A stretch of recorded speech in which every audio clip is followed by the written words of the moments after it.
What's up, guys? We finally made it. Got through our opening of Brilliant Stars. It's taken a little time because I work for a living, but I just want to take some time to break down kind of what we saw through the opening. Just a quick rundown on what I built here is an Excel sheet basically, and we recorded everything, every single card that we pulled. I got recorded. So this is obviously a overkill for most people's applications, but it was interesting to do. And we got some great information to kind of play with here. So if you actually have been watching the videos and following along, these numbers are going to look a little bit different than what I posted at the end of the video. There's just certain things that I learned throughout the process and refined, but I didn't want to change it mid opening, so I left all the videos on a consistent basis. And then when was done here, I cleaned it up and changed around some of the factors and the numbers and cleaned up some of the data points to be a little just more usable and interesting. So I should probably start on the master here. So at the end of the day, we opened up 1,048 packs of cards across 6 different platforms of Pokemon. So it was exhausting to say the least. And when you're recording every single data point, it took a lot of time. So even after opening all that, we did sleeved booster packs, booster boxes, elite trainer boxes, three pack blisters, build and battle decks, and then build and battle stadiums. And what we did is actually after opening all that, we are still missing 4 cards in the set. So just some perspective, if you're opening cards to complete a set, it's probably not the most efficient way to do so. It's definitely a good starting point, in terms of filling in a lot of holes.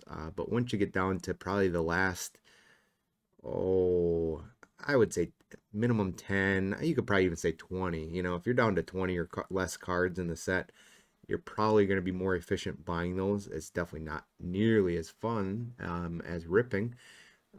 But if you're looking for monetary value in terms of what you're going to spend to what you're going to get, at that point you're better off purchasing those individual cards. So what we did here is I created this quality matrix, and all it says is a numerical value associated with a class of cards, a common, uncommon, rare, hollow rare. And I pulled this all off of the Pokemon, I guess checklist. This is how they classified them, so I used the same classifications. Then I also did an adder here for reverse hollow. So an uncommon card has a quality value of 1, but if it was reverse hollow, we gave it a little bump of 1. So that's kind of what we did here. I did tweak some of these, and you could even drill this down to if you wanted to create a weighted value for the cards that are either worth more or harder to pull. So like the alternate art Charizard, you could give that one an extra weighted value here.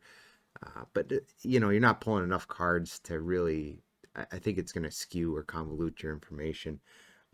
So I didn't mess with that, but if you guys do want me to, play around with these numbers, send me a message or leave a note in the comments, and I'll do a record with whatever you want to know. If you want to find out how many Mewtwo's I pulled, or versus anything, you let me know what data you want to see, and the information's here. It's just a matter of putting in a new formula.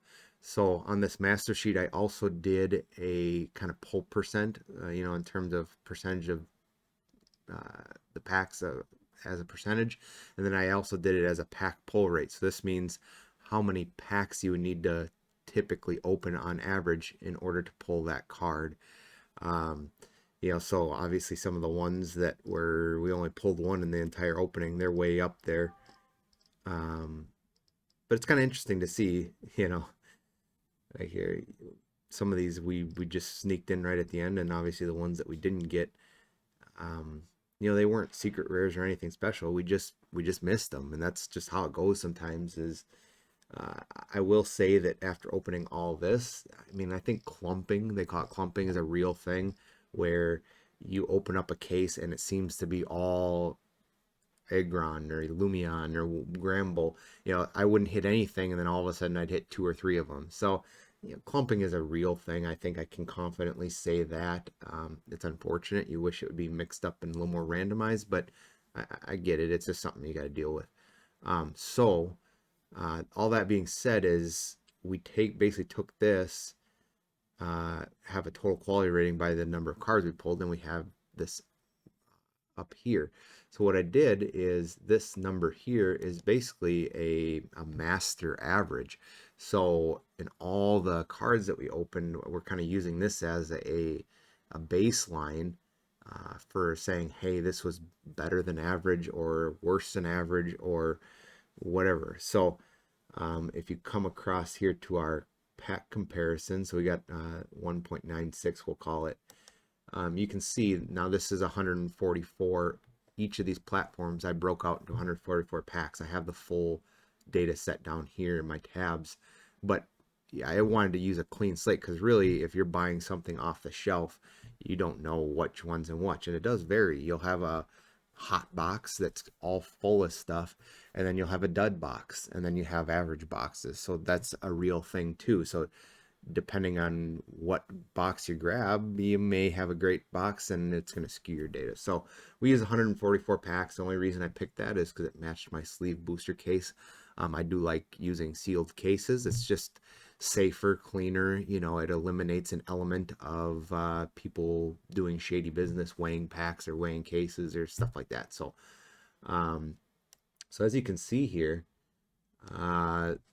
sleeved, 1.93, 1.93 booster boxes. Your most efficient, I would say the one takeaway here, booster boxes is obviously the cleanest and easiest way to open up a bunch of packs. It's just, there's not extra packaging. It's all tidy. And I would say if you look at our full set completion percentages, it also was the most complete in terms of variety of cards. So we were able to complete majority of our set within 144 packs of booster boxes, where the other ones were a little bit lower. But in terms of our quality rating, in terms of what we pulled, it was considered below average.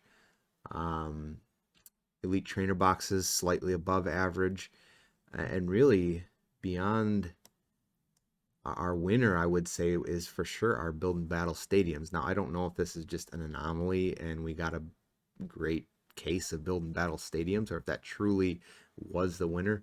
On another release, I might do the same thing, just maybe do build and battle stadiums versus booster boxes, or maybe do 1, 2, and 3, just to truncate down the amount of information I got to record. But it was really interesting to see that truly there was a winner here. And then the rest were either, I got a little bit above average, and then everything else is below average. So it was kind of interesting to see on those. Trying to think of anything else here you might want to see. So I did this on, let's make this a little smaller here. Each of the categories have, this is their master data here. And I have it broken down by box. So let's go to, I guess we show you this booster box. This is a full case of booster boxes. So what, first box above average, a couple below average, so you can get a hot box. Actually, it looks like in this case, 2 out of 3 boxes were a better box. And then this is the case total here. So, and you can see that also depending on which, our first 144 was the first 4 boxes, but had I grabbed this box instead of this box, that would have boosted our average too. So there is not an even number. There are good boxes and bad boxes. Trainer boxes, again, I recorded each box as a separate entity. So awesome box, average, dud, so it really is dependent, on what you grab and when you grab it. But yeah, it was really interesting to see.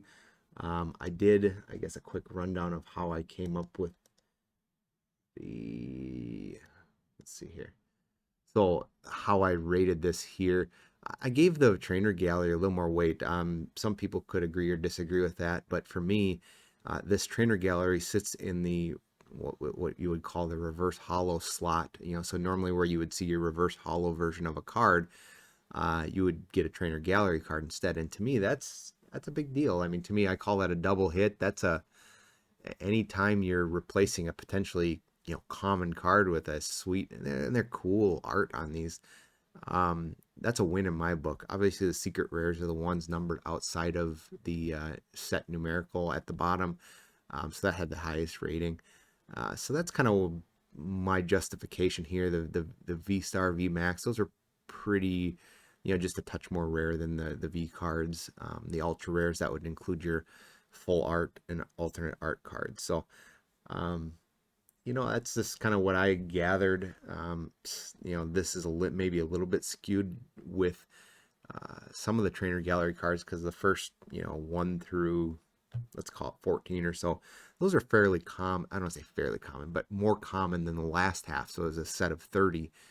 So you could potentially break this out and give a higher rating to the last half of this trainer gallery set versus the others. But yeah, overall, just really interesting to see. We got some cool stuff coming up with Smash It Games, and we're doing some vending. We're going to be doing more giveaways. I'd like to do some fun kids tournaments and things like that, but just an excuse to open packs and look at data and have fun with Pokemon, and show that there really is no age limit on Pokemon and stuff like that. And they're fun, neat cards to look at, and I enjoy sharing it with everyone. So stay tuned. Thanks for your support on the channel. We'll keep it going. Obviously, life makes things move a little bit slower than you would love to. Just quit your job and just do fun stuff for a living. But we'll keep at it as I can, and look forward to providing more insight and data and fun stuff, fun content for you guys. So don't forget to subscribe, like, and smash that like button. See you soon, guys. Smash it!